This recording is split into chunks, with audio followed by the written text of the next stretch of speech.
దేవ మీకే వందనములు స్తోత్రాలు చెల్లించుకుంటున్నాం దేవా. ఈ యొక్క ఆరాధన ప్రవైపు కాదు దూరమైన పొంది ఉన్నారు ప్రభా. సాక్షాత్ చెప్పిన ప్రతి ఒక్క దినం ద్వారా నిర్మాణ కొన్ని మందికి స్తోత్రాలు. ఏక సమయంలో వాక్య భాగంలో నిలిచిందా ప్రభా. నీక దైర్యం నీకు పరుచుకుని ప్రభా. నీక నోటి బుడగా మీరు వాడుకోనండి ప్రభా. వినగల చెవులను ప్రేమల మనసును అందరికీ దయచేసి వాక్యం ద్వారా మా యొక్క ప్రత్యేక హృదయంతో మీరు మాట్లాడమని యేసుక్రీస్తు నామమున అడిగి వేడుకొని ప్రార్థిస్తున్నాము తండ్రి. హల్లెలూయా. 2 కొరింథీయులకు రాసిన పత్రిక 1వ అధ్యాయము వాక్యంలోకి వెళ్దాం. 2 కొరింథీయులకు రాసిన పత్రిక 1వ అధ్యాయము 11వ వచనం నుంచి చదువుకుందాం. 11, 12 వచనాలు. హల్లెలూయా. 159. ఎంతమంది వింటున్నారో ఒకసారి గట్టిగా దేవుని స్తుతిద్దాం. వింటున్నారా అంతా? 2 కొరింథీయులకు రాసిన పత్రికలో 1వ అధ్యాయము 11వ వచనం చదువుకుందాం. అందువలన అనేకుల ప్రార్థన ద్వారా మాకు కలిగిన కృపావరము కొరకు అనేకుల చేత మా విషయమై కృతజ్ఞతాస్తుతులు చెల్లించున్నాము. దేవునికి స్తోత్రం. ఇక్కడ దేవుని వాక్యం ఏ విషయం చెప్తుంది అంటే, ఒక సంఘంలో ఒక జీవితంలో 2 విషయాలు కూడా బలపరచబడాలి అంటే, ఏ విషయాల్లో? సంఘంలోనూ జీవితంలోనూ ఈ 2 కూడా బాగుండాలి అంటే ఏం చేయాలంటే, బలపరచబడి బాగుండాలి అంటే ఉన్న ఛాన్స్ ఏంటి, ఏం కావాలి? మీ అందరికీ తెలిసిన విషయము, చెట్టు బ్రతకాలంటే ఏం కావాలరా? చెట్టు బ్రతకాలంటే ఏం కావాలి? నీరేనా? నిజమా? నీరుంటే చెట్టు బతుకుద్దా? నేను మళ్ళీ అంటున్నా, చెట్టు బ్రతకాలి అంటే ఏమేం కావాలి? బలం కావాలా? ఒక్కసారి ఆలోచించండి, ఒక చెట్టు బ్రతకడానికి ఏమేమి కావాలి? ఒక్కొక్కటి: ఎండ, నీరు, భూమి. ముఖ్యంగా ఏంటి? భూమి, మంచి భూమి. ఇంకా ఎరువులు అవసరమైతే ఎరువు. అంటే ఒక చెట్టుకు కావాల్సినవన్నీ కూడా అలా ఎన్నో ఉంటాయి. అలాగే క్రైస్తవ జీవితంలో ఒక సంఘము బలపరచడానికి, ఒక సంఘంలో ఒక విశ్వాసి బలపరచడానికి కూడా దేవుడు ఇక్కడ ఏమడుగుతున్నాడు అంటే, కృపావరములు కలిగిన సంఘముగా ఉండాలి అంట. దేవునికి స్తోత్రం. ఎలా ఉండాలి? కృపావరములు కలిగిన సంఘంగా ఉండాలి. కృపావరములు అంటే ఏంటన్నా? కృపావరములు ఉన్న సంఘం అంటే ఎలా ఉంటది? అసలు వాటి యొక్క విలువ ఏంటి అంటే, ఈ విషయాన్ని మనం అందరం కూడా ప్రత్యేకంగా ఈ చెట్టు అనే విషయాన్ని బట్టి తెలుసుకోవడానికి ప్రయత్నం చేయాలి. చెట్టుకి పుష్కలంగా నీళ్లుండి కింద భూమి లేకపోతే చెట్టు బ్రతుకుద్దా? బతుకుద్దా? చెట్టుకి కావాల్సినంత ఎండ ఉంది, కింద నేల కూడా ఉంది, కానీ నీళ్లు లేవు.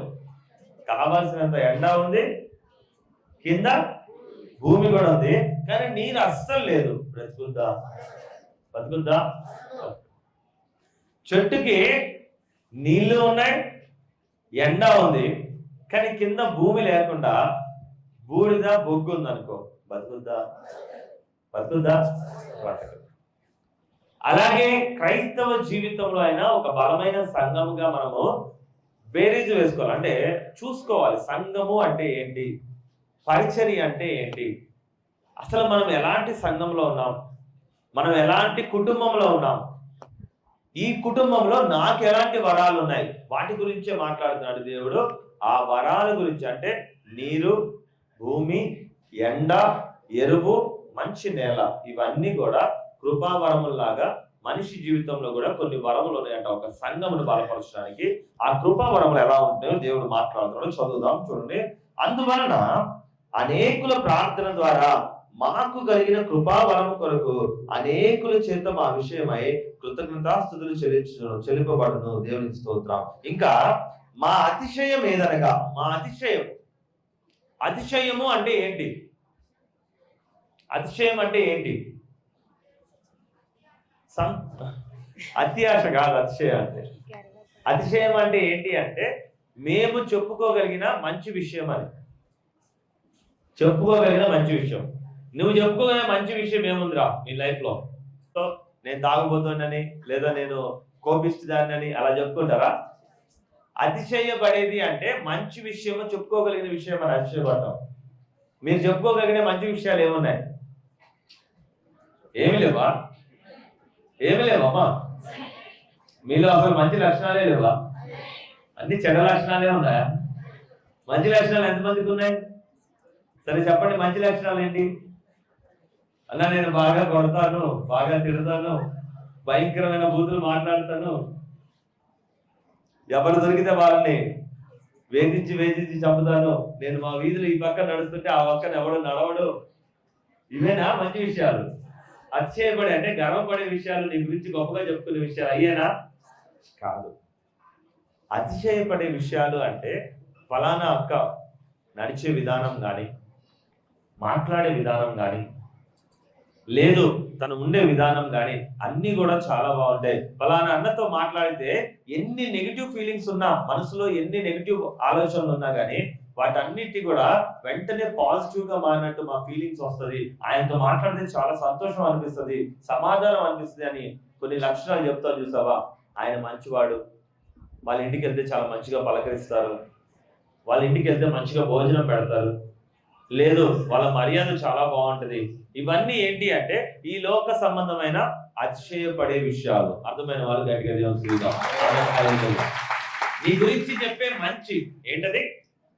నీ గురించి చెప్పే మంచి ఏంటి అంటే అది అతిశయపడే విధానం. అతిశయపడే, ఆశపడే విధానం కాదు. ఏమన్నారు? అతిశయపడటం అంటే ఏదో ఈ పాప చాలా మంచిగా చదువుద్ది, అతిశయపడే విధానం. ఈ అబ్బాయి చాలా పద్ధతిగా ఉంటాడు, అతిశయపడే విధానం.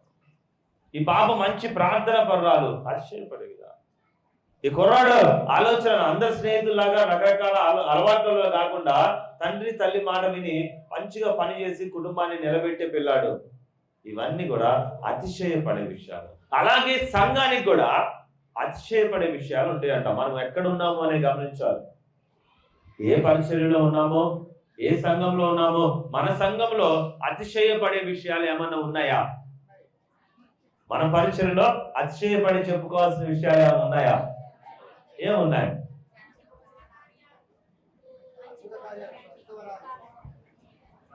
వినపడేది చెప్పాలి నాకు. చెయ్యి ఎత్తి ఒక్కొక్కరుగా. మంచి వాక్యమా? బోధన. మంచి వాక్యము, బోధన. దేవునికి స్తోత్రం.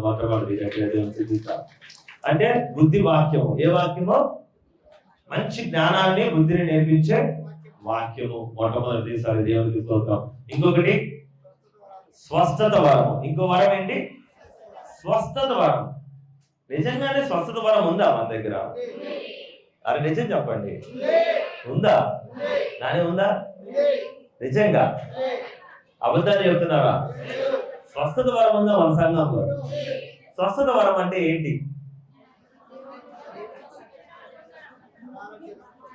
రోగుల్ని బాగు చేసుకోవడము, మరణము ఉన్న పరిస్థితి నుంచి మనం రక్షించుకోవడము, దయ్యములు వెళ్ళగొట్టడము, ఇంకా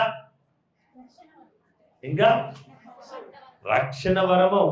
ఎన్ని దుష్ట ప్రభావాల్లో, ఎన్ని చెడు ప్రభావాల్లో ఉన్నా వారిని రక్షించుకోవడము. గట్టిగా దేవుడు అంటే ఉన్నాయా? నీ మందిరం గురించి మంచి చెప్పాలి అంటే నీ సంఘంలో ఇవి ఉన్నాయా? ఉన్నాయా లేవా? ఓకే. ఇంకా ప్రవచన వరం. ఇంకో వరం ఏంటి? ప్రవచన వరం అంట. ఉందా? ఉందా మన మందిరంలో? ఓకే, కరెక్టేనా?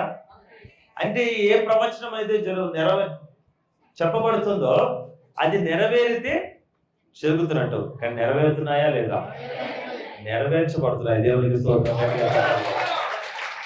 ప్రవచన వరం కూడా ఉంది. సరే, ఇంకేముంది? దర్శన వరం. జరగబోయే వాటిని ముందే బయలుపరచడం. ఆ వరం ఉందా మనలో? అంటే మీరు ముందే జరగబోయేది చెప్పగలరా? చెప్తున్నారా? జరుగుతున్నాయా అవి? ఎవరి విషయంలో? ఈరోజు ప్రతి మనిషి ఎక్కడో దూర ప్రాంతాల నుంచి ఫలానా పాస్టర్ గారు ఎక్కడ ఉన్నారు అని ఎందుకు ఎదుర్కొంటూ వస్తున్నారు? అన్యులు సైతం వస్తున్నారు. క్రైస్తవులు మాత్రమేనా వచ్చేది మన దగ్గరికి? అన్ని కుటుంబాల్లో, అన్ని మతాల వారు కూడా మన మందిరానికి నడుచుకుంటూ వచ్చేది పాస్టర్ గారితో మాట్లాడితే ఎన్నో విషయాలు బయలుపడతాయని. దేవుడు దర్శనం ద్వారా, అంటే సమూయేలు గారికి ఇచ్చిన దర్శన వరమును దేవుడు మన సంఘంలో ఉంచి ఉన్నాడా లేదా? ఉంచాడా? ఉంచాడా? గట్టిగా దేవుడు చూద్దాం. ఆమేన్, హల్లెలూయా, హల్లెలూయా. నిజమేనా? అబద్ధాలు చెప్తున్నారా? ఇంతమంది అబద్ధాలు చెప్తారా? ఒకళ్ళిద్దరు అంటే సరే చెప్తారు, స్వార్థానికి చెప్పి వాళ్ళ గొప్ప చేసుకోవడానికి చెప్తారు, కానీ ఒక సంఘం గురించి ఇంతమంది నిజాలు చెప్తారు. నిజమే చెప్తారు, అవునా? అబద్ధం చెప్పడం కుదురుద్దా? సరే, దర్శన వరం అయిపోయింది. ఎన్ని వరాలు అయినా ఒకసారి లెక్క పెట్టండి. ఫస్ట్ ఏం చెప్పారు? వాక్యము. రెండో వరం ఏంటి? స్వస్థత. మూడో వరము దర్శనము. ఇంకోటి ప్రవచనం. ఇప్పటికి 4 చెప్పారు, అంతేనా? అదే, మీకు చాలా విషయాలు తెలుసు. సరే, ఈ సంఘంలో ఇంకేం వరాలు ఉన్నాయి? ఇంకేమున్నాయి? దయ్యంలో రోగులను స్వస్థపరుచు, దయ్యంను వెళ్ళగొట్టే వరం. సరే, ఓకే. ఇంకా ప్రేమ అనే వరం కూడా ఉందా? నిజం. ఆ తల్లి గారికి గట్టిగా చెప్పలు కొడతాం. ప్రేమ అనే వరం కూడా ఉందా? సరే, 5 అయినాయా? 5. ఇంకేమున్నాయి?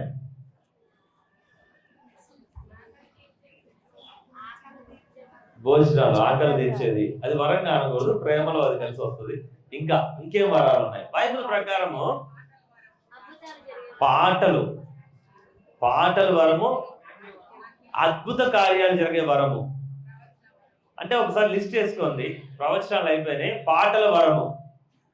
పాటల వరము అనేది చాలా తక్కువ మందికి ఉంటుంది. సొంతంగా ఒక పాటలు రాసి చాలా తక్కువ మందికి. చాలా మందిరాలు చూడండి, ఎవరో రాసిన పాటల్ని వాళ్ళు వాడుతూ ఉంటారు, అవునా? కానీ మన మందిరానికి దేవుడు ఇచ్చిన అదృష్టం ఏంటంటే మనకే నూతనమైన పాటలు వరంగా ఇస్తారు. 6 పాటలు పాడే వరము. ఇది మళ్ళీ గుర్తుపెట్టుకోండి. ఈ వరము అందరికీ ఇచ్చేది కాదు. అందరికీ ఇచ్చినా కానీ కొద్దిమంది రాస్తారు, కానీ ఆ పాటల్లాగా ఉండవు.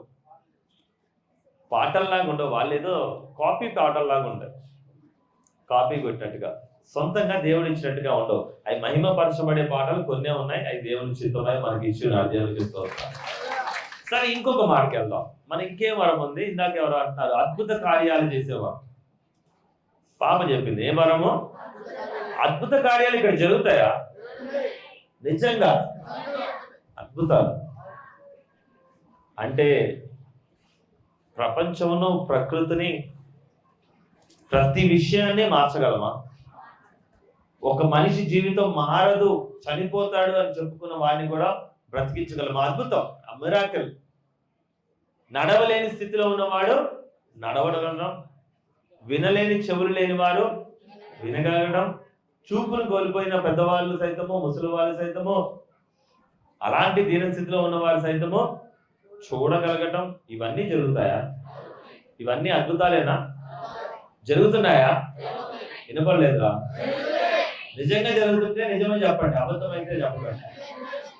నిజంగానా? అయితే ఈ వరం వేసుకోవచ్చా మన అకౌంట్ లో? మన సంఘంలో ఉంది. గట్టిగా దేవుడు చూపించాం. ఎన్నైనా ఇప్పటికి 7 అయిపోయింది. సరే, ఇంకేమన్నాయి?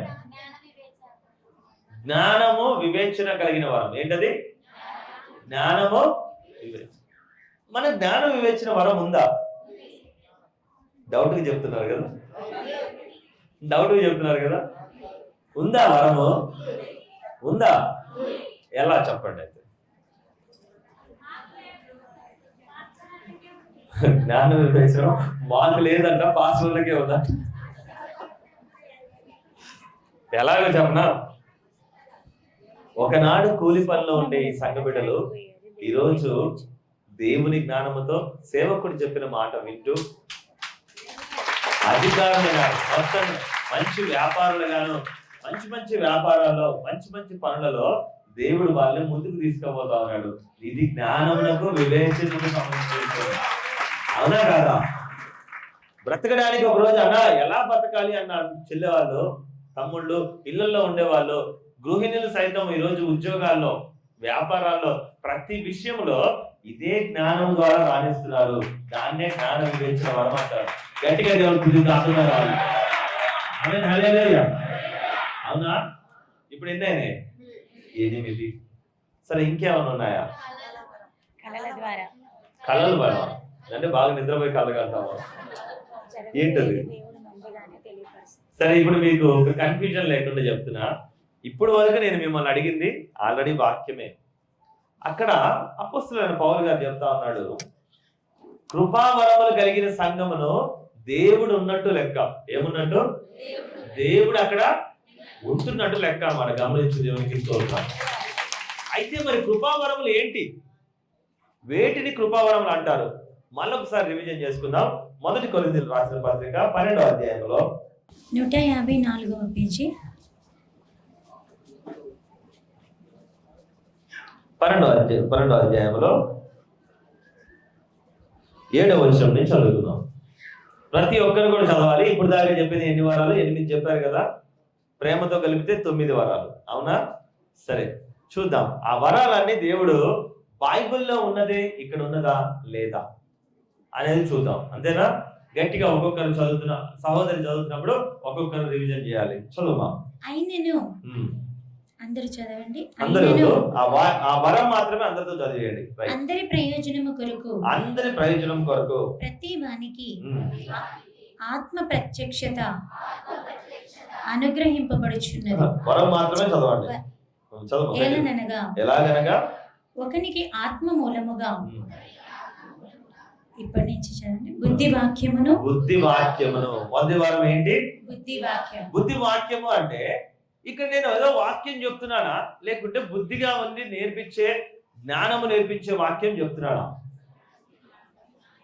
అయ్యా, నేను బుద్ధి వాక్యము అంటే అర్థం ఏంటి అంటే మీకు చిన్న మాట చెప్తా, వినండి. నాకెళ్ళి చూడండి అందరూ కూడా. బుద్ధి వాక్యము అంటే ఏంటి అంటే, వాక్యాల్లో కొన్ని రకాలు ఉన్నాయి. ఒకటి సేవకుడు విశ్వాసులకి భయపడే సేవకుల వాక్యము, దేవుడికి భయపడే సేవకుడి వాక్యము. 2 రకాలు ఉంటాయి ఇక్కడ. నేను చెప్పే దాంట్లో ఏంటి అంటే, విశ్వాసికి భయపడే సేవకుల వాక్యం ఒకటి ఉంటది, దేవుడికి భయపడే సేవకుడు చెప్పే వాక్యం ఒక రకంగా ఉంటుంది. దాన్నే బుద్ధి వాక్యము అంటారు. ఏంటి అంటే, విశ్వాసికి భయపడేవాడు ఒక 10 మంది కోసమో 5 కోసమో, ఈ 5 కూడా సంఘం వదిలేస్తే, సంఘానికి రాకపోతే నా బతుకు ఏంటి అని చెప్పి వాడు నొచ్చుకోకుండా కొన్ని వాక్యాలు చెప్తా ఉంటారు. అంటే వాడు ఎదురుగా తాగుబోతాడైనా ఈ పాస్టర్ గారికి బాధ లేదు, వాడు ఎదురుగా రౌడీ అయిపోయినా ఈ పాస్టర్ గారికి ఖండించే వాక్యం చెప్పడం, గద్దించే మాటలు వాళ్ళకి చెప్పడం. అంటే మంచి బుద్ధి. ఈరోజు ఉన్నామా? మీరందరూ గమనించండి. ఒక తండ్రి తన పిల్లాడు తాగుతుంటే తట్టుకోగలడా? గద్దించకుండా ఉంటాడా? ఒక తండ్రి తన పిల్లాడు చెడిపోతా ఉంటే, అప్పులు చేసి జూదం ఆడుతుంటే, పందాలు ఆడుతూ ఉంటే, నశించిపోయే పనులు చేస్తా ఉంటే చూడగలరా? ఏం చేస్తున్నారా? ముసలోడైనా తండ్రి గద్దిస్తాడా లేదా? కొడుకు కన్నా బలహీనుడైనా, చేతగాని వాడైనా, మంచానం లేవైనడైనా కొడుకు పాడైపోతుంటే గద్దిస్తాడా లేదా? గద్దిస్తాడు. గద్దించేదాన్ని బుద్ధి చెప్పడము అంటారు, బుద్ధి వాక్యము అంటారు. అదే మళ్ళీ ఒక స్నేహితుడు చెడిపోతా ఉంటే ఇంకొక స్నేహితుడు ఎందుకు ఇలా చెడిపోతున్నావు అని అడుగుతాడా? అడగడు. అరే కానీరా, పందెం ఆడితే ఆడు, తాగుదామంటే ఇద్దరం కలిసి. ఎందుకు అంటే వాడికి ఏం కావాలి? వీడి స్నేహం వాడి స్నేహం చెడిపోకూడదు. ఏం కావాలి? స్వార్థం. వీడి స్నేహం వాడి స్నేహం ఏం కావద్దు? స్పీడ్కి పోదాంరా బైక్ అంటే పోనీ అంటాడు. తాగుదాం రా అంటే పద తాగుదాం అంటాడు. దూకుదాం రా అంటే దూకుదాం పర్రా బాయిగా అంటాడు. వాడికి వీడికి ఏం కావద్దు? స్నేహము చెడిపోవద్దు. కానీ తండ్రికి స్నేహం కాదు కావాల్సింది, కుమారుడు బాగుండడం. అదే బుద్ధి వాక్యం. అందుకే అయ్యా, నేను నీకు అర్థం కాకపోయినా నీకు మంచి చెప్పాలి. నేను ఏం చెప్పాలి? మంచి జ్ఞానము, బుద్ధి కలిగిన జ్ఞానమే నేను నీకు నేర్పించాలి. అందుకే ప్రశ్నించే సేవకుడు నచ్చడు నాకు, దండాలు పెట్టుకుంటూ తిరగాలి నాకు. ప్రశ్నించు సేవకుడు నచ్చడు నాకు, దండాలు పెట్టుకుంటూ తిరగాలి నాకు. ఎందుకంటే పండగ క్రైస్తవుడు నేను దండగ క్రైస్తవుడిని, పండగ క్రైస్తవుడు నేను దండగ క్రైస్తవుడిని. నేను పారిపోతాను అసలు రాను. నేను ప్రభువు సన్నిధిలో కూర్చోలేను. నేను పారిపోతాను అసలు రాను. నేను ప్రభువు సన్నిధిలో కూర్చోలేను. ఎక్కడ కూర్చోలేరు? ఈ గద్దెంపుకు లోపడని కుమారుడు ఎక్కడ కూర్చోలేరు? ప్రభువు సన్నిధిలో కూర్చోలేరు. గద్దించలేని సేవకులు మాత్రము వీడు పండగకు ఒకసారి ప్రార్థనకు వచ్చినా చాలు, కానీ ఆ పండగకు ఒకసారి ప్రార్థనకు వచ్చేవాళ్ళు, పండగకు ఒకసారి ఆరాధనకు వచ్చేవాళ్ళు నశించిపోతా ఉంటారు. కానీ ఇక్కడ ఈ సేవకుడికి ఏమి, ఆ పండగ రోజు వచ్చి ఆ పండగ జరిపించి హడావుడి చేస్తే చాలు నా మందిరంలో అతను అని అతను ఏమైపోయినా పర్వాలేదని చెప్పే వాళ్ళు ఉన్నారు. ఈ మందిరంలో అలా ఉన్నామా? ఈ వాక్యములో ఏముంది? బుద్ధి వాక్యమును బోధించే పరిచర్యగా ఉంది. మరి బుద్ధి వాక్యమును బోధిస్తున్నాం అనుకుంటే గట్టిగా దేవుని స్తుతిస్తాం. ఒక్క సంవత్సరం అయినా అన్ని పద్ధతులు పక్కన పెట్టి ఈ మందిరంలో కరెక్ట్ గా నడువు. ఏమంటున్నాం? ఒక్క సంవత్సరం అయినా అన్ని నీ లోక సంబంధమైన విషయాలు, నీకున్న అలవాట్లు, నువ్వు మొక్కినవన్నీ కూడా పక్కన పెట్టి ఇంకొకరిని ఎక్స్ట్రా మొక్కుతున్నాము. కొత్త దేవుడు అనుకోండి. ఏ దేవుడు అనుకోవాలి? కొత్త దేవుడు అనుకొని లోకంలో నువ్వు మొక్కిన 3 కోట్ల మందితో పక్కన పెట్టి ఒక్క సంవత్సరం ఈయన కూడా ట్రై చేయి అంటున్నాం మనం. ఏమంటున్నాం? నీ పద్ధతి మార్చుకొని ఒక్క సంవత్సరం ఈయన ట్రై చేయి. నువ్వు ఓడిపోతే అప్పుడు నేను నీకు ఎదురు కట్టిస్తాను నీకు వచ్చిపోయిన ఛార్జీలు అంటున్నాం. అవునా? ఇదే బుద్ధి వాక్యం. ఆమె గట్టిగా దేవుడికి ఇంకొక మాట చేద్దాం. ఇంకో మాట ఈ మందిరంలో ఇంకే వారాలు చూద్దాం, చెక్ చేద్దాం. బుద్ధి వాక్యము మరొకరికి ఆత్మను అనుసరించి జ్ఞానవాక్యము. జ్ఞానవాక్యము ఏం నేర్పిస్తుంది? ఇందాక మీరు చెప్పిన జ్ఞానవాక్యము ఏం నేర్పిస్తుంది? అయ్యా నువ్వు పుట్టింది కూలి పని చేసుకోవడానికేనా? నువ్వు బ్రతుకు మొత్తం కూడా ఎప్పుడు కూడా ఈరోజు 500 సంపాదించి 500 ఎలా తగలేయాలి కేసీఆర్ గారి కోటర్కో? నిజమే కదయా? నీ కష్టం అంతా ఈ రోజు రెక్కలు ముక్కలు చేసుకుని కూలి పని చేసి, మున్సిపాలిటీ పని చేసి, రకరకాల కష్టాలన్నీ పడి ఆ సంపాదించిన 500లో 300 కేసీఆర్ గారికి ఇవ్వాలి, ట్యాక్స్ కట్టాలి. లేదు అంటే ఇంకా వారంలో రోజు కూడా ముక్క ఉడకపోతే గిన్నె ఇంట్లో నోటికి ముద్ర అవుతుంది. రోజంతా ఏం కావాలి? ప్రతిరోజు కూడా ఏం చూడాలి? ఏం చూడాలమ్మా? నీసు వాసన లేని ఇంట్లో రోజు నాన్ వెజ్ తినడానికి నీకు ధనం ఎంత సరిపోద్ది? నువ్వు పడే కష్టం ఎంత? నువ్వు ఎంత కష్టపడితే ఎంత మిగులుతుంది? ప్రతిరోజు కూడా ఏమైనా ఏం కావాలి? నాకు ముక్క వాసన ఉండాలి. అప్పుడు నీ కుటుంబంలో ఈరోజు 500 రూపాయలు 700 రూపాయలు సంపాదిస్తే ఒక కూలి పని చేసిన వాడు 1 కిలో మాంసం తెచ్చుకోవాలంటే 280 రూపాయలు అవుతుంది.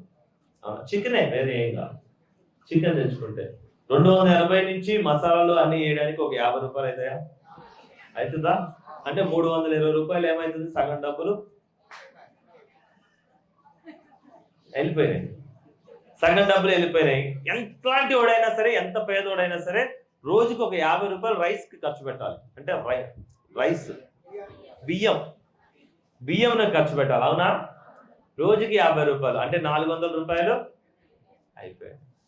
ఎలాంటి వాడైనా సరే నువ్వు తిన్నా తినకపోయినా, తాగినా తాకపోయినా, మనిషిగా ఈ భూమి మీద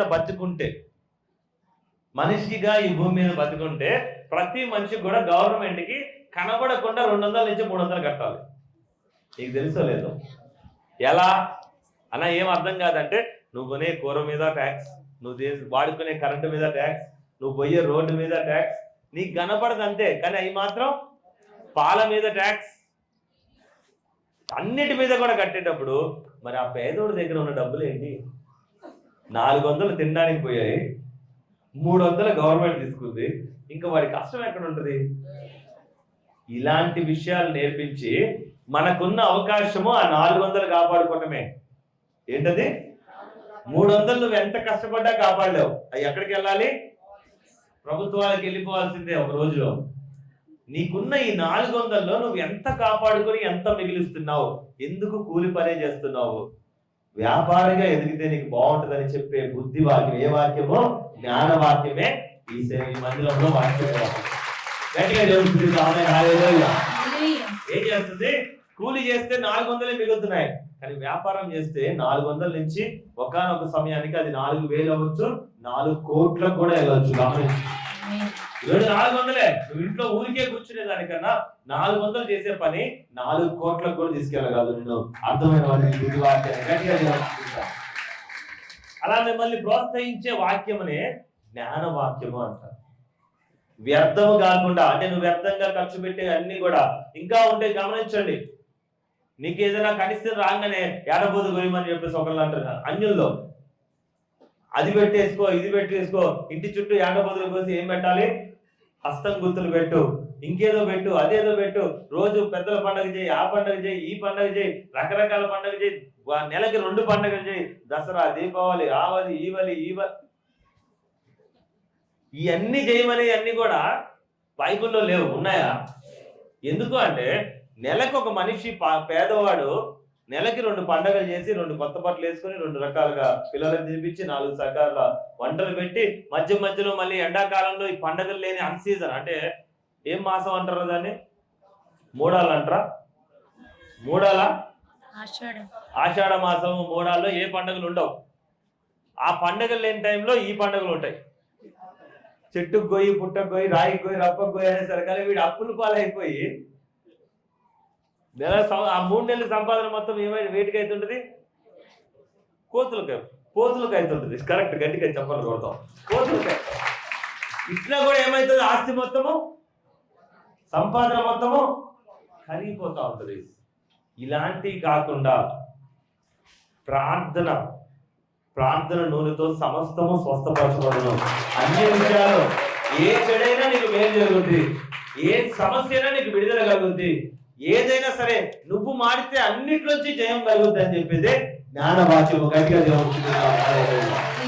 మరి ఆ వరం ఉందా? లేదంటే మేము కూడా మీకు ఏడపోతులు పోయమని చెప్తున్నాము. ఒకరోజు ఏడపోతే, ఒకరోజు దున్నపోతే, ఇంకో రోజు ఏ కష్టం వచ్చినా నీ ఇంటి ముందు ఏడపోతు కోసం మాకు ప్రార్థన చేసి పెట్టించు, నీకు కొన్ని కష్టం పోద్దని చెప్తున్నావా? అబద్ధాలు చెప్తున్నామా? లేదు. నీ సేవకుడు నీకు నేర్పించేది జ్ఞానవంతమైన వాక్యం.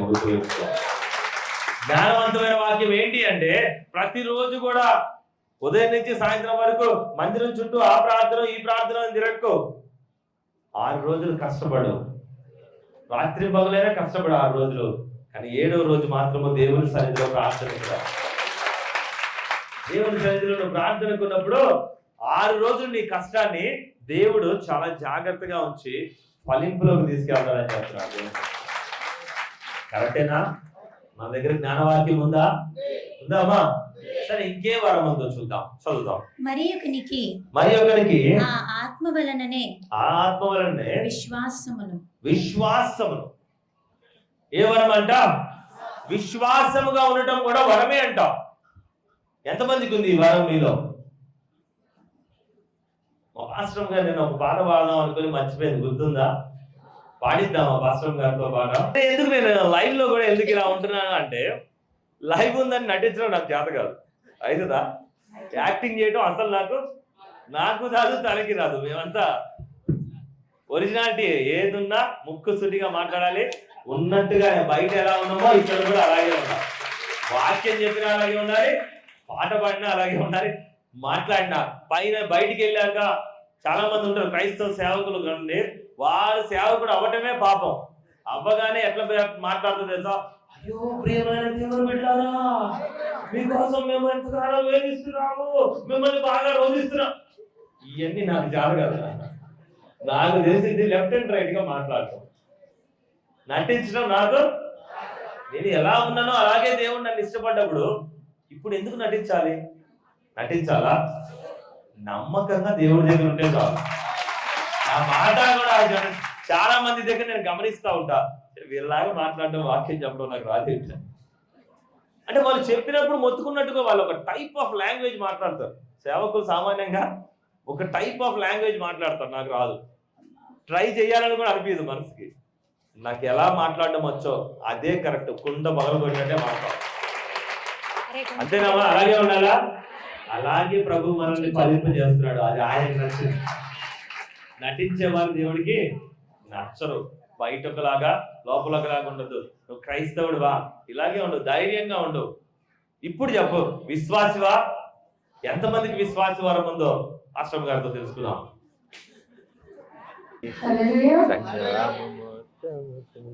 స్టార్టింగ్ కోసం లేనివారు నాకెందుకు నెత్తినట్టుకొని ఎచ్చినందుకు, విశ్వాసం లేనివారు నాకెందుకు నెత్తినట్టుకొని ఎచ్చినందుకు, అమ్మో నా బిడ్డలని భక్తులని ఏచియచ్చు, అమ్మో నా బిడ్డలని భక్తులని ఏచియచ్చు, సంఘము మాత్రం కమలి కమలి ప్రార్థన చేస్తే, సంఘము మాత్రం కమలి కమలి ప్రార్థన చేస్తే,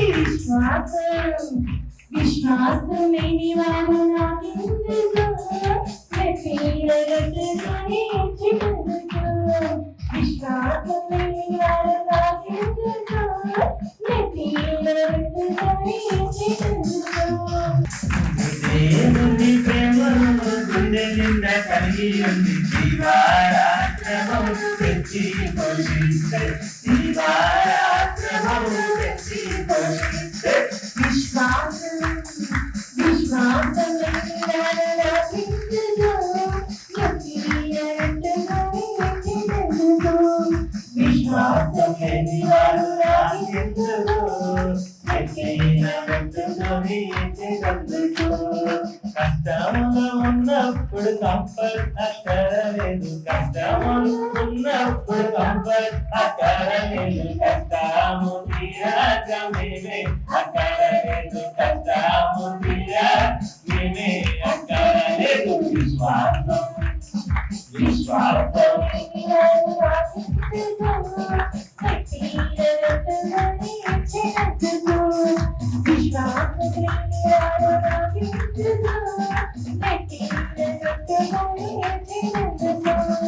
గొప్ప గొప్ప సేవకులంటూ నువ్వు తిరిగేవు, గొప్ప గొప్ప సేవకులంటూ నువ్వు తిరిగేవు, ఆత్మీయ తండ్రి ఇంటి నేను మరిచావు, ఆత్మీయ తండ్రి ఇంటి నేను మరిచావు. విశ్వాసం లేని వారు నాకెందుకు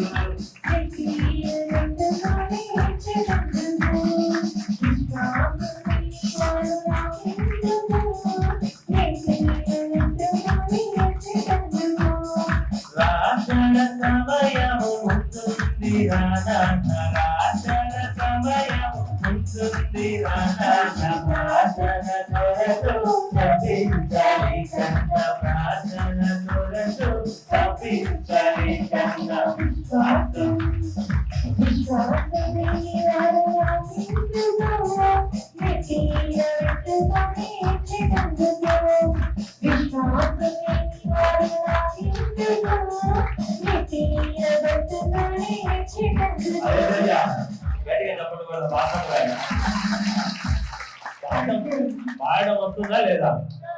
పాట ఆల్రెడీ ఆడియో రికార్డింగ్ లో ఉంది, రిలీజ్ చేద్దామంటే పాస్టర్ గారు రిలీజ్ చేయని అట్లా. కానీ నేనేమంటున్నా అంటే ఈ పాట చాలా మందికి అవసరం అంటున్నాడు. అందులో మాటలు చూడండి, పాటలో చూడండి, విశ్వాసం లేని వారు ఎందుకు, దేవుడు ఏమంటున్నాడు, ఆత్మీయ వరములలో విశ్వాసం అనేది ఒక వరం అంట. అరే ఒక మేలు జరిగినప్పుడు అక్కడ ఎలా ఉండాలి, మనం బాండింగ్ లో ఉండాలి. ఆ కుటుంబం లాగా, ఒక సంఘం లాగా, ఒక బలమైన కుటుంబం లాగా ఒక బాండింగ్ లో ఉండాలి నీకు మేలు జరిగినప్పుడు. అవునా కాదా? అలాంటి వాళ్ళు ఎందుకంటే నేను ఎత్తిన కొట్టుకొని ఏడవడానికి? అవునా? పాటలో అబద్ధం ఉందా? నచ్చదు 10 మందికి. ఎందుకంటే నిజాయితీ నిజము ఎప్పుడు కూడా నచ్చదు. అక్కడ మాట, ఇంకో మాట చూడండి, అమ్మో నా బిడ్డలని పస్తుంది ఎట్టి ఎట్టి, అమ్మో నా బిడ్డలని పస్తుంది ఎట్టి ఎట్టి, సంఘము మోసము కుమిలి కుమిలి ప్రార్థన చేసి, సంఘము మోసం కుమిలి కుమిలి ప్రార్థన చేస్తే విశ్వాసం గట్టిగా వాడే విశ్వాసం లేని వారు నాకెందుకు నెత్తిన పెట్టుకొని ఎక్కేటందుకు విశ్వాసం లేని వారు నాకెందుకు నెత్తిన పెట్టుకొని ఎక్కేటందుకు. అవునా? ఒక మనిషి బాగుపడడానికి, ఇక్కడ ఒక మనిషి జీవితం నిలబడడానికి ఎన్ని రోజులు పస్తు నుండి ప్రార్థన చేస్తున్నాం. ఒకడికి ప్రమాదం జరిగిందంటే ఎంత తపన పడుతున్నాం. ఒకడికి ఒక వ్యాధి వచ్చిందంటే ఎంతగా కన్నీరు కాల్చాల్సి వస్తుంది. ఈ రోజు కూడా నిర్మల్లో ఒక బిడ్డ సీరియస్గా ఉన్నాడు, యాక్సిడెంట్ అయింది. నేను చెప్పేది అబద్ధం కాదు, ఏదైనా చూపించగలను. వాళ్ళు మెసేజ్ పెట్టినారు నాకు, చూడండి. ఆన్ ద స్పాట్ ఆదివారం కూడా వ్యాపారం అవసరమా? నేను ఏం చెప్తాను, 6 రోజులు పనికి వెళ్ళావు కదా, ఒక్కరోజు దేవుని కోసము ఆదివారం రోజు ప్రార్థనలో ఉండొచ్చు. అయ్యా అవునా? కనబడుతున్నాడా? కనబడుతుందా? ఇదేదో ప్రార్థనలో గడపకుండా వ్యాపారం చేయడానికి పరిగెత్తి తలకి దెబ్బ తగిలింది. తగిలిన చోటే భయంకరంగా ఫిట్స్ వచ్చినాయంట. 5 నిమిషాలు ఎడమ తలకి లేదు. ఆ అబ్బాయికి అసలు ఫిట్సే లేవు. ఇప్పుడు చెప్పండి, వాళ్ళు ఏడ్చుకుంటూ నాకు ప్రార్థన చేస్తున్నారు. వాళ్ళ అమ్మ నాన్న మంచి విశ్వాసులు మన సంఘంలో, పిల్లలు కాకపోయినా. కానీ నా మనసులో బాధ, ఇక్కడ ఉన్న సంతోషంతో ప్రార్థన చేయనా, అక్కడ అబ్బాయి బాగుపడాలని ప్రార్థన చేయనా. గంట క్రితమే అయింది యాక్సిడెంట్. బాధ ఉంటుందా లేదా? ఇక్కడున్న నా ప్రార్థన అక్కడ ఉన్న వాడిని కాపాడుకోవాలంటే నేను ఎన్ని రోజుల నుంచి ఉపవాస ప్రార్థన చేస్తున్నా తెలుసా? జీవిత కాలము ఉదయం కూడా ఏమీ తినకుండా ఫాస్టింగ్ ఏనా. ఈ ఫలం అంతా ఎవరి కోసము అంటే అలా కోసం. కానీ అదేదో సేవకుడు చెప్పిన మాట విని మందిరంలో ఉండొచ్చుగా, ఉండాలా లేదా? మరి అందుకే కదా పాడేది, అమ్మో నా బిడ్డలని పస్తుండి ఎట్టి, అమ్మో నా బిడ్డలని పస్తుండి సంగాము మోసము ప్రార్థన చేస్తే, సంగాము మోసము కులి కులి ప్రార్థన చేస్తే, వాస్తవం లేని నాకెందుకు నెత్తి నగొట్టు కడిలుగే నెత్తి నగొట్టుకొని ఎక్కేటందుకు. అవునా? అవునా? ఎవడో ఆపేసినాడని మందిరానికి ఆగిపోతారు. ఏదో అడ్డొచ్చిందని చెప్పేసి ఏదో డబ్బు ఆశతో దేవుణ్ణి పక్కన పెడతారు. ఏదో దూరం అయింది, ఖర్చు అవుతుందని చెప్పేసి మందిరాన్ని వదిలేస్తారు. ఇది కరెక్ట్ అయిన విశ్వాసమా? అందుకే అంటున్నా, ఈ వరం దేవుడు అందరికీ ఇవ్వడు, కానీ ఇచ్చిన వాడు మాత్రమే ఈ మన సంఘంలో బలమైన విశ్వాసం. అందుకే ఆ విశ్వాసి పేరు ఏంటి అంటే వెనుతిరగని విశ్వాసి. ఒకే సంఘము, ఒకే సేవకుడు జీవిత కాలం. అలా ఉండేవాడు కావాలా? అలా ఉండేవాడు కావాలా? ఇంకొక మాట, దేవుని ప్రేమను గుండె నిండా కలిగి ఉంది, దేవుని ప్రేమను గుండె నిండా కలిగి ఉంది, దివారాత్రము పెంచి పోషిస్తే, దివారాత్రియు పెంచి పోషిస్తే, విశ్వాసం లేని వారు నాకెందుకు ఎత్తిన కొట్టుకొని ఎక్కేటందుకు. ఒక మనిషి ఈ మందిరానికి వచ్చేటప్పుడు ఎన్నో అప్పుల్లో, ఇరుకుల్లో, ఉద్యోగాలు రాక, చదువుల్లో ఇబ్బందులు పడుతున్న వారిని సంఘంలోకి వచ్చిన తర్వాత వాళ్ళని గుండె నిండా ప్రేమించి, ఏం నిండమా, నేను బాగుపడితే చాలు అనుకునే వాళ్ళు సేవకులు చాలా మంది ఉన్నారు. కానీ నా వాళ్ళు బాగుపడితే బాగుంటుంది, నా విశ్వాసంలో నా సంఘము నిలబడితే బాగుంటుంది అనుకునే సేవకులు ఈ ప్రపంచంలోనే ఎక్కడ లేరు. నేను చెప్తాను, ఎక్కడ లేరు. అక్కడ ఎక్కడైనా ఉన్నారంటే అది మన సంఘంలోనే కనబడుతుంది. అవునంటేనే గట్టిగా దేవుడు, అబద్ధమైతే వద్దు. అవునైతేనే చెప్పండి, అబద్ధమైతే వద్దు. కాదు అని గడి చెప్పండి అవసరమైతే. అవునా? నా వాళ్ళు నన్ను అడుగుతారు, అన్నా నా వ్యాపారం సరిగ్గా జరగట్లా, ప్రార్థన చేస్తే వ్యాపారం బాగా జరుగుతుంది. అవునా? అన్న నేను కూలి పని అండి, నాకు ఇల్లు వెళ్ళట్లేదని బాధపడేవాడు ఈ రోజు 10 మందిని పెట్టుకొని నిలబెట్టే స్థాయికి వెళ్తున్నాడు. అవునా? అన్న నా భర్త నన్ను భయంకరంగా వేధిస్తున్నాడు డబ్బుల విషయంలో, అన్ని విషయాలు. అంటే ఈ రోజు ఆ చెల్లి డబ్బులు సంపాదిస్తే భర్త తినే స్థాయికి ఆ చెల్లెలు వెళ్తున్నారు. అయ్యో అమ్మ, అవునా? ఇవన్నీ నిజాలేనా? అబద్ధాలా? కాదు కదా, అబద్ధాలు కాదు కదా. మరి ఎంత గుండె నిండా ఎంత ప్రేమ ఉంటే దేవుడు అలా నిలబెట్టాలి. ఈ మాట అన్ని నిజాలే. కానీ మనం తెలుసుకోవాల్సిన నిజాలు ఏంటి అంటే విశ్వాసం కలిగి ఉండాలి. ఏ వరం కలిగి ఉండాలి? విశ్వాసం అనే వరము మనకు జీవితం కాలం ఉండాలి. ఒక్కసారి అంటు కట్టబడి మనం మేలు పొందుకోవడం మొదలు పెట్టాక ఆ అంటులోంచి బయటికి వెళ్ళిపోతే తీగ చచ్చిపోద్ది. అవునా? ఎప్పుడైతే ఒక చూడండి అంటు కట్టబడిన తీగని విడదీస్తే ఏమంటే ఏమవుతుంది తెలుసా? చనిపోద్ది. అలాగే సంఘము అనే ఈ కుటుంబంలో ఈ మోక్ష బెతస్త మందిరంలో కట్టబడిన తర్వాత దూరంగా ఉండడానికి ప్రయత్నం చేస్తే ఆ జీవితం కూడా చనిపోతుంది. నేను చూస్తా ఉన్నా ఇగో ఈ యాక్సిడెంట్ లాగానే. ఈరోజు మనం అందరం ప్రార్థన చేయాలి, ఆ అబ్బాయికి ఏం కావద్దని. చేయాలా వద్దా? ఎందుకంటే ఆ తల్లిదండ్రులు మంచి విశ్వాసం. ఎందుకు మనకి ఇంత బాధ? ఈ ఆదివారం తన వ్యాపారానికి వెళ్ళకపోతే ఏంటి? అవునా? అదే దేవుని సన్నిధిలో ఉండి ఇక్కడి నుంచి లైవ్ చెప్తున్నాము, వాక్యం వస్తుంది, అక్కడ చూస్తూ దేవుని ప్రార్థనలో నువ్వు కాసేపు ఎక్కడైనా ఆరాధనలో పాల్గొని ఉంటే ఈ కష్టం వచ్చేదా? రాదు కదా. ఇప్పుడు ఇంత బాధపడాల్సి వచ్చేదా? రాదు కదా. కానీ మంచి మాటని వినే వాళ్ళు కంట నిజమైన విశ్వాసం అంట. ఇంకే వరం కావాలి? చదువుమా. మరి ఒకరికి ఆ ఒక్క ఆత్మ వలనే స్వస్థపరచు వరము. ఏ వరము? స్వస్థపరచు వరం. స్వస్థపరచు వరం ఈ సంఘంలో ఉందా? ఎంతమంది స్వస్థత పొందుకున్నారు? ఎంతమంది పొందుకున్నారు? నిజమేనా? ఇటు కదలదా ఇది స్టాండ్తో పాటు? ఇంతమందా? అంటే పొందని వాళ్ళు ఎవరు లేరా? అందరికీ దేవుడు స్వస్థించాడు. ఇన్ని వేల మందికి గమనించింది.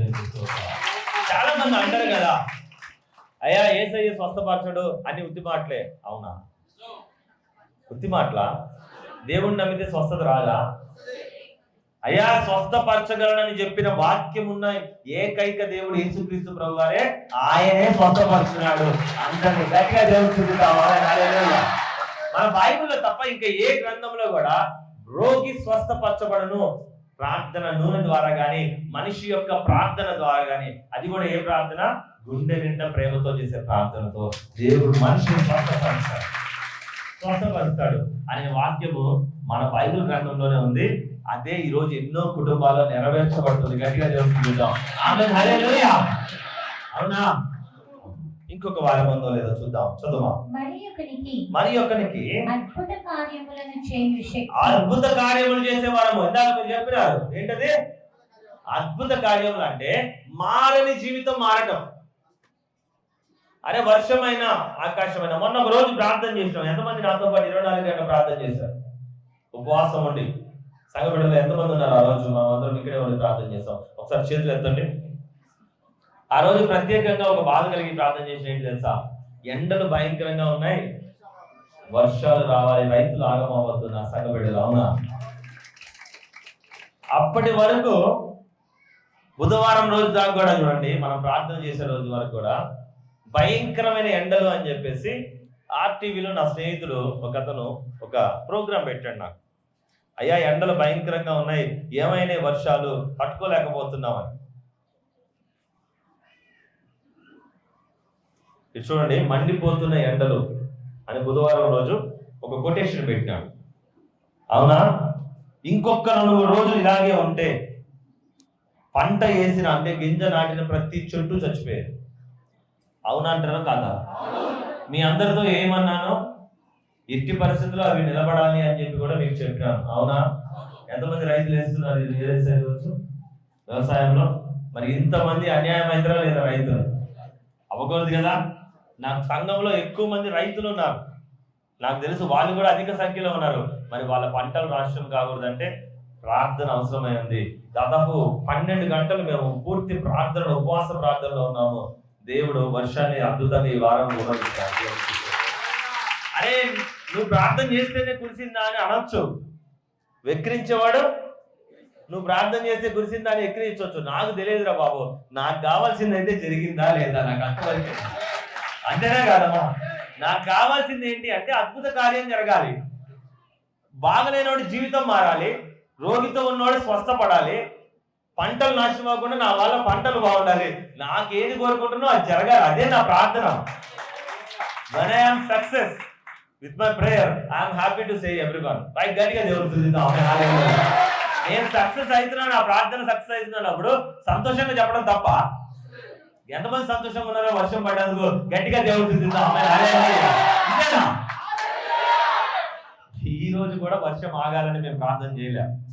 నేను ఒకటే నమ్మిన, ప్రభా నిన్ను ఇష్టపడే బిడ్డలైతే వర్షంలో అయినా వస్తారు, తుఫాన్లో అయినా వస్తారు, రారా. కానీ రైతులకి న్యాయం చేయ ప్రభా. నిన్ను ఇష్టపడ, నేను అదే చూద్దాం అనుకుంటా. ఎంతమంది ప్రేమిస్తారు దేవుణ్ణి? విశ్వాసం. ఈ పాటని విశ్వాసం లేని వాళ్ళకి మనం గిఫ్ట్గా ఇద్దాం. ఎవరికి ఇద్దాం?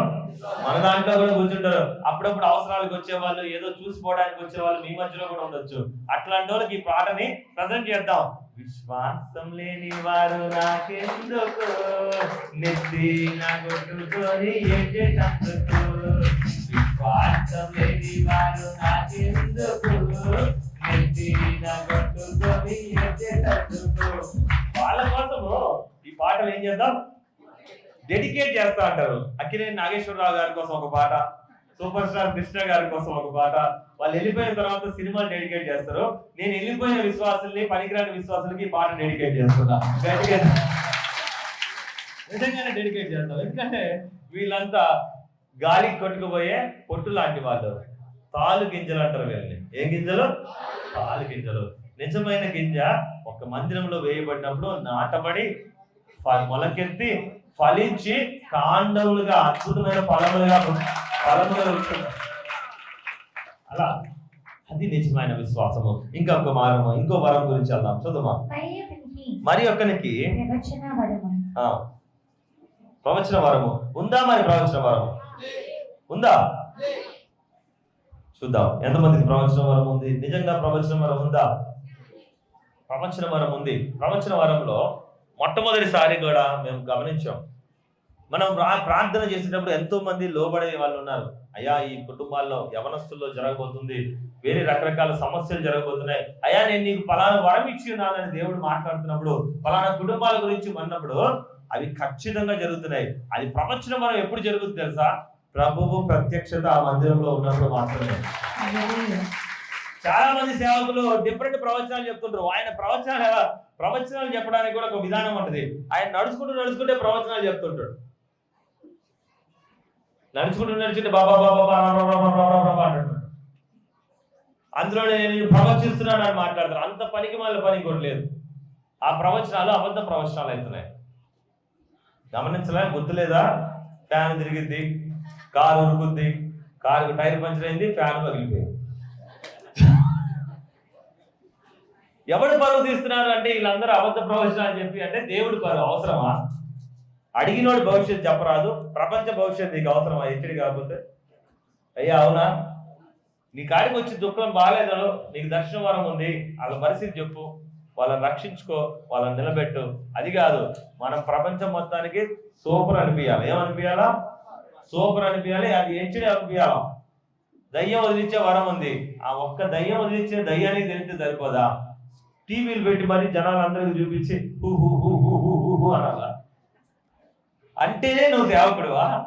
లేకుంటే దయ్యాన్ని అంటే నువ్వు దయ్యం వదిలించిన యేసుక్రీస్తు ప్రభువు వారు దయ్యాన్ని వదిలించేటప్పుడు వేల దయ్యాలు పట్టిన సేన అనేవాడు పిచ్చివాడు శ్మశానం నుంచి వచ్చినప్పుడు వాడికి తెలిసిందా? ఊరికి తెలిసిందా? ఆ పిచ్చివాడికి తెలిసింది, నీలో ఉన్న దేవుడు, నువ్వే దేవునివి, నన్ను పాతాళమునకు పంపించకు, ఆ పందుల గుంపులోకి నన్ను పంపించు అన్నాడు. అవునా? గట్టిగా దేవుడు. కానీ ఏం చేస్తున్నారు ఈరోజు సేవకులు అంటే, దయ్యానికి నేను సేవకుడు అని చూపించట, జనానికి సేవకుడు అని చూపించే ప్రయత్నం చేస్తున్నా. ఎవరికి? దానివల్ల ఏమవుతుంది అంటే దేవుడి నామం వెక్కిరింత పాలవుతుంది. ఏమవుతుంది అంటే నవ్వుతున్నారు, క్రైస్తవులను చూస్తే నవ్వుతున్నారు. వీళ్ళంతా హెచ్చుడి బ్యాచ్ అంటున్నారు, వీళ్ళంతా కావాలని చేస్తున్నారు అంటున్నారు, వీళ్ళంతా మోసకరంగా చేస్తున్నారు అంటున్నారు. ఎందుకు అవమానించాలి? అది వరము కాదు నాకు, అది వరము కాదు. అది ఎప్పుడైనా సరే దేవుడు ఏమంటాడు, నేను అల్లరికి కర్తను కాదు. అల్లరి అంటే ఎక్కడ అంటే మనం సేవకుడు చేసే నాట్యంలోనో ప్రార్థనలో కాదు. ఇప్పుడు వీళ్ళు చేస్తున్నారు చూసావా, ప్రత్యేకంగా పెట్టినారు ఫేక్ పాస్టర్స్ అని. వాళ్ళకి మీరు యూట్యూబ్ లో గమనిస్తా ఉన్నారు, వస్తా ఉన్నాయి కొన్ని. కానీ ఈ చెప్పే వాళ్ళందరూ కూడా ఫేక్ అయిపోయారు. వాళ్ళని ఊపి వీళ్ళని ఊపి కింద పడేసి దాన్ని వీడియోలు తీసి ప్రమోట్ చేసుకొని కొద్దిమంది దరిద్రుడైన నాకైతే నాకున్న కోపానికి వెళ్ళి మరీ తనాలనిపిస్తుంది. ఇటు చెప్పినాడారా దేవుడు అని చెప్పి. నీకు వరం ఉందా? నీకు నిజంగా దయ్యం బట్టి నీకు నిజంగా అపవాదిలో ఉన్నవా? నీ దగ్గర ఉన్న దేవుని ఆత్మ ఆ బిడ్డని నువ్వు పట్టుకోకముందే పట్టుకుని ప్రార్థన చేస్తే స్వస్థత పడుతుంది. కాదా? దేవునికి స్తోత్రం గట్టిగా చెప్పాలి. నిజమేనా? నిజమేనా? అని మరి మన దగ్గర వరంలో నిజంగా స్వస్థపరిచే వరం ఉందా? నిజంగా దయ్యాన్ని నిలగొట్టే వరం ఉందా? ఉంది. ఎంత భయంకరమైన స్థితిలో అయినా రానివాడిని 10 మంది కట్టేసి నిలబడలేని మా పిచ్చోడైనా 10 మంది కట్టేసిన దయ్యం పట్టిన వాడైనా సరే విడుదల కావట్లేదా? స్వస్థత రావట్లేదా? అయ్యా రాట్లా? వస్తుందనే వాళ్ళు గట్టిగా వస్తుంది. నా చెల్లి ఇక్కడ ఒక అమ్మాయి ఉంది, మీకు తెలుసో లేదో. మేము ఒక ఊర్లోకి వెళ్ళాము, ఛత్తీస్గఢ్ ప్రాంతంలోకి వెళ్ళాము. ఆ చెల్లి పాపం ఈరోజు భద్రాచలం నుంచి వస్తుంది ప్రతి వారం కూడా. తల్లి ఒకసారి రారా. దయ్యం గురించి టాపిక్ చెప్పినప్పుడు చెప్తా, నేను ఎలాంటి దయ్యాన్ని చూసినా కానీ ఎందుకు హెచ్చుడి చేయను, అల్లరి చేయను, ఎందుకు అల్లరికి దేవుడు కర్త కాదని మాట్లాడుతున్నాడో మీకు అది చూపించాలి నేను. మళ్ళీ ఒక మాట మీరు వినే ఉంటారు, మీరు చూసే దయ్యాలు, ఇక్కడున్న దయ్యాలు, ఇక్కడున్న మంత్రగాళ్ళు, శక్తులు అవన్నీ చాలా చిన్నవి. పట్టుకో, ఇలా పట్టుకో చాలు. అమ్మ మనము ఛత్తీస్గఢ్ వెళ్ళామా? గట్టిగా చెప్పు. ఇక నేను ఛత్తీస్గఢ్ వెళ్ళినప్పుడు అక్కడ ఆ ఊర్లో ఎప్పుడు నేను కూడా అసలు ఫస్ట్ టైం చూడడం.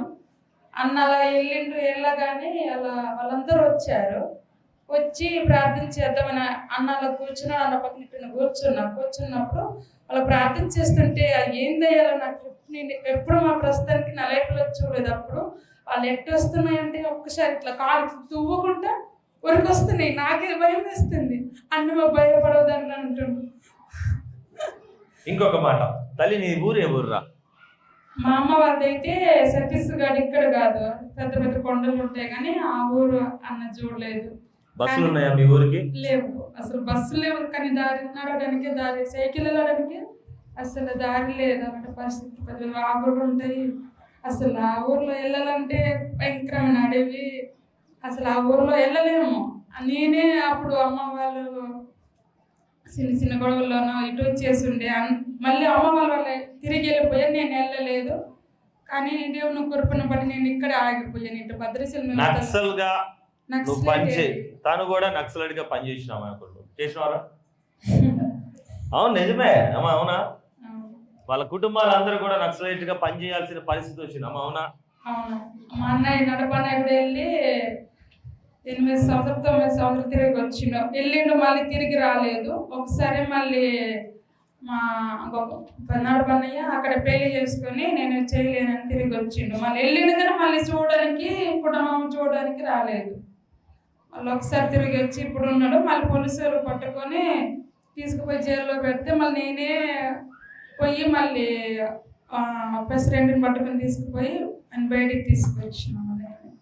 ఇక్కడ మీకు తెలుసో లేదో, మీ ప్రాంతాల్లో, మన ప్రాంతాల్లో కడుపు కదలకుండా, కానీ అక్కడ అట్లా కాదు. ఇంట్లో ఉన్న వాళ్ళని పట్టుకొని పోతారు. నువ్వు నక్సలైట్లో చేరాలని ఎవరు ఇష్టంగా పోరు.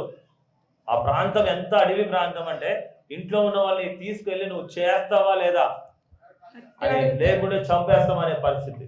బైబిల్ పట్టుకున్నందుకు ఈ చెల్లెని కూడా చంపుతాను.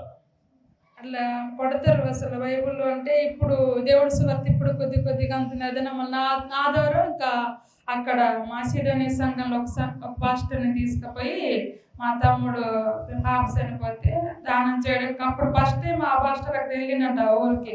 అప్పుడు తెలుసుకున్నారు వాళ్ళు నిజంగా ఊరోళ్ళు మొత్తం మీరు దేవుని నమ్ముకున్నారు, మేము రాము అనేసి అంటే ఏం చేయాలి అర్థం కాలేదు. నేనే ఉన్నా, మా అక్క ఉంది, ఇక్కడికి వస్తే మా అక్క, ఇద్దరమే ఉన్నాము. అసలు నాకు ప్రార్థన ఎలా చేయాలో నాకు భయం వేస్తుంది. తండ్రి నువ్వు ఉన్నావు కదా నాయనా, అయితే ఊరిలో అయితే ఎవరు రామంటారు అనేసి ప్రార్థన చేసి ఎవరిని దించి అలా పెట్టే మళ్ళీ ఏం చేయాలో అర్థం కావట్లేదు. అప్పుడు ఏడుపు వచ్చింది. అప్పుడు మా తమ్ముడు నేను ఛత్తీస్గఢ్ వచ్చినా రాలేదే. నేను రాలేదా? ఆ ఏరియాలో వచ్చినావు కానీ అమ్మ వాళ్ళ ఊరు వెళ్ళలేదే. అమ్మ వాళ్ళ ఊరు వెళ్ళడానికి దారే లేదు అసలు. దారి లేదు, కార్లు అందుకని వెళ్దామన్నాడు అయ్య గారు, కాకపోతే వెళ్ళడానికి దారి లేదు, కారు వెళ్ళదు, కారు వెళ్ళేంత వరకు దాదాపు 3వ జోనారా మనం వెళ్ళింది పోలీస్ జోన్లలో పోలీస్ జంక్షన్స్ లో 3వ దానికి వెళ్ళామా 4వ దాంట్లో వెళ్ళాం. 4వ దాని దాకా వెళ్ళాము. గట్టిగా 4వ చెక్ పోస్ట్ దాకా వెళ్ళాం. గట్టిగా దేవుని స్తుతిద్దాం. 3 సెక్స్ పోర్ట్ దాటిపోతేనే అప్పుడు అమ్మ వాళ్ళ ఊరు. ఆ. ఇంకా 3 ఉన్నాయి. ఇంకా 3 ఉన్నాయి. 4కే మాకు చాలా ఇబ్బంది అనిపించింది. మధ్యలో ఇబ్బంది పెట్టినారు కార్ని, చాలా కష్టపడ్డాం. కానీ ఛత్తీస్గఢ్ అడవిలోకి వెళ్ళి మేము సువార్త చేసి వచ్చినాం. దాదాపు అక్కడైతే కలప చాలా అద్భుతంగా ఉంది. ఇప్పుడు ఆ కలప కోసమే కార్పొరేటర్లు పాపం నక్సలైట్లని చంపుకుంటూ పోతున్నారు. నాకు తెలిసిన దాన్ని వెళ్ళిన ఊర్లో కూడా వాళ్ళు చాలా మంది వస్తా ఉండే, అన్నను అడుగు ఒకసారి ఇక్కడ మనకు సేవకులు ఒకటి ఏర్పరిస్తే బాగుంటది కదా అనేసి అన్నారు. కానీ కొద్దిగా ఇప్పుడు కదా వాళ్ళు కొంచెం దేవుని తెలుసుకున్నారు. ఇప్పుడు చెప్పండి, విశ్వాసము కనబడుతుందా? విశ్వాసి అంటే కనబడుతుందా?